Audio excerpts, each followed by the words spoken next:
see this or not. It's these little vapor inhalers. What I was talking about was that yesterday I was making this video, and I came home and I was kind of busy, and I said I'll get around to posting that video on YouTube later because I'm still under a Facebook ban. But I watched CMC's live, and she sat sniffing all the way through it, and everybody's like, "Oh, why don't she blow her nose? That's so disgusting and sickening." And I started listening to my own video back last night, and I realized I was kind of doing the same thing because of my allergies, and I suffer from allergies this time of year. Most people, a lot of people have allergies worse during the spring. But for me, I start getting allergies when the weather starts to turn colder. And I didn't even realize I was doing it. So I don't even know if I'll post that video. Even though it had some really good content, I didn't want people going, "Why don't she blow her nose? Gross, that's gross." And it is, and I would apologize for that in advance. I've got my headphones in. I was probably talking really loud because I couldn't hear myself. But I do it without even realizing that I'm doing it. But that's kind of something, a subject that I kind of did want to speak on. I started, earlier this morning I made a video as I was driving. And I started to talk about the whole situation with CMC begging for money to go get this Rona test while she was in Tennessee. And her stories are so inconsistent, but we all know, all of us that are aware of what she is, that a narcissist can't keep their story straight. They lie so much that they forget from 8 a.m. to 11 a.m. what story they told. You know, they can't. So she tells that she went to the doctor. I watched that live, and I'm thinking that it was the one where she was sitting next to AKD's son. And she's out walking around talking about the cotton. Now, I could be wrong, but I do remember on one of those early lives, she said that she went to the doctor and they gave her some medicine. Now, if she knew she was going to be going out to Tennessee, and she knew that she was had been feeling bad, and she knew that she's supposedly going to this TV show to record and film and all this, she would have asked for and received a Rona test in the doctor's office. And people, I don't care if I'm wrong. If it's proven that I'm wrong, I will admit that I'm wrong. But I would almost guarantee you the tires off of my car right now that I couldn't get home, that she has Medicaid. Almost everybody in Kentucky during this pandemic were qualified for Medicaid. Now, some of those people who were getting it through were receiving unemployment. Some of those programs ended in September, but the insurance that I know a few people that have is good until December. And they will send them a letter in the mail every 3 or 4 months saying, you know, that their insurance was continued until such a date. Now, I could be wrong, and if I am, like I said, I will apologize. But I can't understand why she would not have Medicaid. She talks about going to this clinic, and as far as I know, from what people have said, and I do know somebody who does go to a Suboxone clinic, and I'm almost positive that their Medicaid pays for their Suboxone, because this person does have RA. They are about the same age as CMC and was diagnosed by a specialist, by a doctor who specializes in rheumatoid arthritis. They were diagnosed around the age of 16.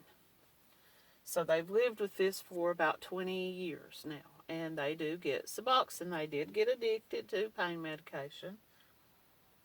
But I'm pretty sure that their Medicaid pays for their medicines.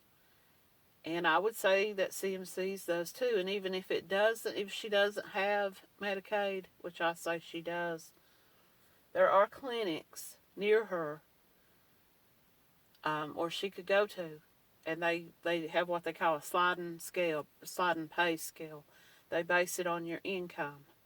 I know a man who lost his job a few years ago and had some painful problems with his teeth, and he had to go to a clinic that was set up like this, and they did not charge him a penny to get some dental work done because he had no income at the time. He had no unemployment or anything. So he didn't have to pay anything. So there are clinics like that. And even if they do charge you, it's very minimal, and they do set up payment plans. So the whole story about needing that money for that was BS, and we all knew it. And AKD knew it, sitting there beside of her, listening to her cry and beg about how sick she was and how scared she was. And, you know, for one thing, as a responsible parent, and I know AKD's son is an adult, but he is special needs, and she is somewhat, the responsible person that, his caretaker, I guess, in a way. So she was responsible for making sure that nobody comes into her home sick, So why didn't she say, I want to see? And she probably did. CMC probably sat there next to her and said, listen, I know how I can get us some quick money. Don't say anything. Just play along and let me get this quick money because these people were going to give it to me. And let me pull this little con on everybody and we'll get our money. Now that may be true and that may not be true. That is my opinion and the way I speculate about it. But I would not have let her in my home without seeing a proof of a negative COVID test. And that's just the way I feel about it. And even if you went to your clinic, like I don't know what day she went to Tennessee, Wednesday or Thursday. Even if she went on Tuesday and had the test, she could have gotten it somewhere between then and the time she was there, going into restaurants and things. But to sit there and beg for money for something she knew she didn't need, and AKD sits there saying nothing, I would have chimed in and said, she doesn't need that money for that. She showed me I would have thrown her under the bus. But anyway, that's just how I feel about it, and I feel like it's a horrible, horrible thing that people are sick and dying from, and to use it to scare people, to tug on people's heartstrings, not only for the people who have this sentimental attachment to CMC, but also to AKD and her family. So they're like, oh my goodness, I should help. I should give $20 and let her go get her test. Honey, if you're sick, you can walk into any emergency room, and I don't give a... She's so stupid when she says, I don't have an ID and I'm in a different state. Well, there's people right now who walked into emergency rooms that nobody knows from Adam. There was a man in our community here a few months ago who was hanging around this grocery store, and he would walk around during the day and just carry his little backpack and walk around. And then at night he would come to this little car wash, and he would go back in behind that little car wash and just sit there and sleep. And people who would pull in and out of that little parking lot to go to that little store would see him there, and he would be talking to himself. He would be dancing in the parking lot, just acting, like he was not there, And so finally somebody approached him. After about 3 days of these people in the community watching this man, someone has the nerve and walks up and approaches him and starts to talk to him. And people inside the grocery store had been bringing him food out and leaving it for him. And finally someone got him calmed down, sit down, and had a conversation with him. And he was able to tell them that he didn't know his name. He didn't know where he was at, where he was from. And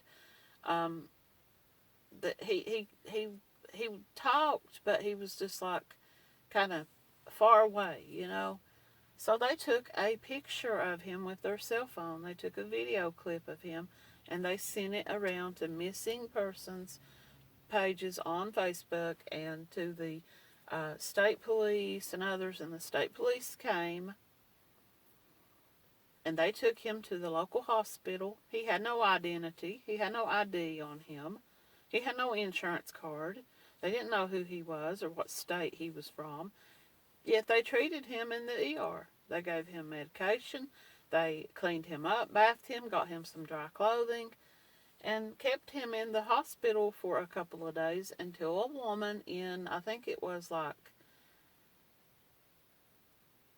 Nebraska or Oklahoma or someplace like that, contacted them and said, I believe that is my brother. And they said the last known whereabouts was in Tennessee, and we thought he was in Tennessee. So they showed a picture of him, and he was this clean-cut kid who looked like he was, you know, a college guy, you know, squeaky clean, nice, very nice looking, very clean-cut. And they said that he suffers from some schizophrenia and that he had just went off, and he was living in either Tennessee or North Carolina, and that was his last known whereabouts, and they had been searching for him. And the picture that was on the missing persons websites looked nothing like this guy. This guy was scruffy. He had a long, like, scruffy beard. His hair was all out of whack. He was dirty, you know, just like unmedicated, so he was just drifting out, you know. And so they were able to reconnect him with his family and get him back home.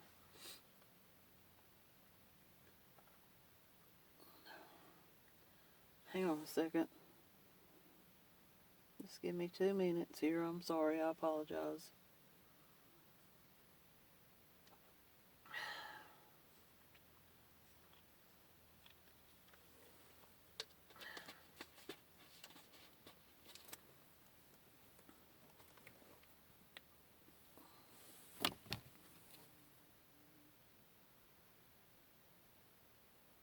Guys, I'm telling you what. I swear it's a coincidence. I know.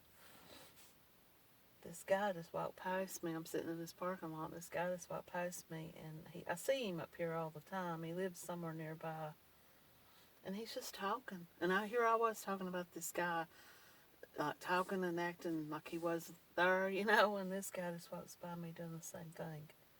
He's like talking to somebody. He's like raising his arms up like he could have one of those little head things in, but I don't think he did. I was like, okay, I'm going to make sure I keep my close eye on him till he walks on by. But yeah, her whole story about they wouldn't treat you in the emergency room without an ID and all that, that's BS. If somebody comes into the emergency room sick and displaying symptoms that they could possibly have the Rona, at the very least they're going to do a Rona test on them, you know? I'm just like, I have this, like, it's like a wave. I'm like riding this wave with AKD. On one minute I look at her and I'm like, you know, she's too trusting of CMC. She wants to prove herself to give CMC a break and to really believe in her, and she wants other people to believe in CMC, so she tries to build her up and change her. And on the other hand, I said, well, she sits there while CMC spins these stories about needing money for this shit, knowing that she's lying. She had to know she was lying. You know? It's just insane to me. But then again, if it is substances, and I use that word, y'all know what I'm talking about, they will go to any lengths to get the money for it. And their enablers or their codependents will also. They will sit there and keep their mouth shut, or they will go out and do what they have to do to get the money to help them out. And maybe even take part in it themselves, you know. But it's just insane to me to have somebody in this day and age with the way that this has spread, And whether you believe in the V or you don't believe in the V, that's up to you. I'm not talking about that one way or the other. But to risk having somebody come into your home and be there 4 or 5 days and they're sick and they can't go get a test because they claim they don't have the money, I don't believe that for 1 minute. I believe she had the test before she ever left Kentucky. I believe AKD was well aware that she did not have that, or she probably would have said to her, I can't have you here if you have that. And so it was all just to put on and one more way for CMC to get money. And CMC, if you hear this, you're going to have to up your game, girl. You're going to have to come up with some new schemes and scams and cons because you're rehashing the same bullshit over and over again. I need money for my car. I need money for the Rona. I need money for my refrigerator. My toilet tore up. You've been telling the same BS stories for 6 years. Come up with something new. Or here's a better story. Come up with some actual content. And if people want to support you and pay you and send you tips for actually doing something, then you will be earning that money and not conning people by making up lies about why you need it. Why don't you just come right out and say, hey, this guy down the street from me went to the doctor today and he's got a bottle and I'd like to have some for myself. Why don't y'all give me some money so I can go get me a good one today? And most of them would probably still send it to you. You know what I mean? I'm going to get off here. Everybody have a great day. Thanks for watching.